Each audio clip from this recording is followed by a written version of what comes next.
रामपुर गांव में सागर नाम का एक गरीब आदमी रहता था और उसका एक बेटा भी था जिसका नाम रोहित था। वे दोनों आराम से रहते थे और उनके पास एक गधा भी था।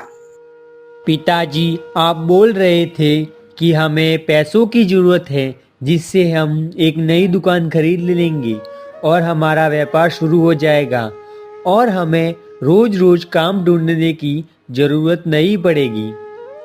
हाँ बेटा, बोला तो था, परंतु इतने पैसे हम लाएंगे कहाँ से? बेटा, हमारे पूर्वजों ने कोई हमारे लिए जागीर नहीं छोड़ रखी है जिसे हम बेचकर पैसा कमा लेंगे। जमीन जायदाद नहीं हुई तो क्या हुआ पिताजी, हमारे पास एक गधा तो है। अगर हम उसे बेचकर उन पैसों से दुकान खरीद लेंगे तो अच्छा होगा। बेटा, तेरा विचार तो अच्छा है। ऐसे भी हमें इस गधे की कोई ज़रूरत तो नहीं है, क्योंकि अब ये गधा पहले जितना काम नहीं कर पा रहा है। दूसरे ही दिन सागर अपने बेटे रोहित के साथ गधे को बाजार में बेचने चल दिए।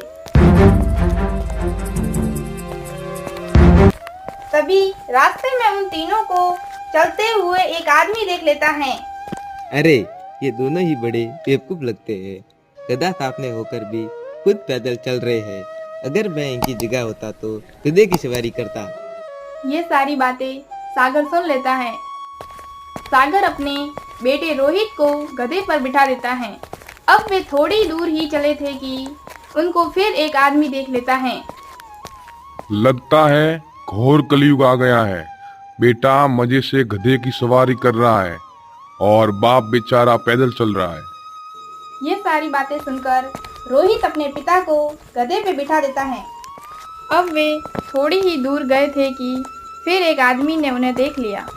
कैसा बाप है, खुद गधे पर बैठा है और अपने बेटे को पैदल चला रहा है। उनकी बातें सुन सागर अब उलझन में पड़ जाता है।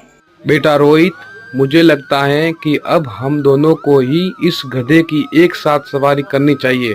अब वे दोनों ही उस गधे पर बैठ जाते हैं। गधा बेचारा उन दोनों के वजन के कारण मुश्किल से चल पा रहा था और धीरे धीरे आगे बढ़ने लगता है। जैसे ही वे थोड़ा और आगे जाते हैं, एक आदमी की नजर उन पर पड़ जाती है। तुम दोनों बड़े ही बेशर्म हो। इस गधे पर तुम दोनों को जरा भी दया नहीं आती। तुम दोनों के बोझ से बेचारा कितना दब गया है। अब क्या मार ही डालोगे उसे? जो भी करूं, उल्टा ही बोल रहे हैं सब लोग। रोहित बेटा, मुझे लगता है अब इस गधे को ही अपनी पीठ पर उठाकर बाजार ले जाना पड़ेगा, तभी सभी की बोलती बंद होगी। सागर और रोहित गधे के पैर बांधकर उसे एक लकड़ी के उल्टा लटका देते हैं और उसे अपने कंधे पर उठाकर बाजार की तरफ जाने लगे।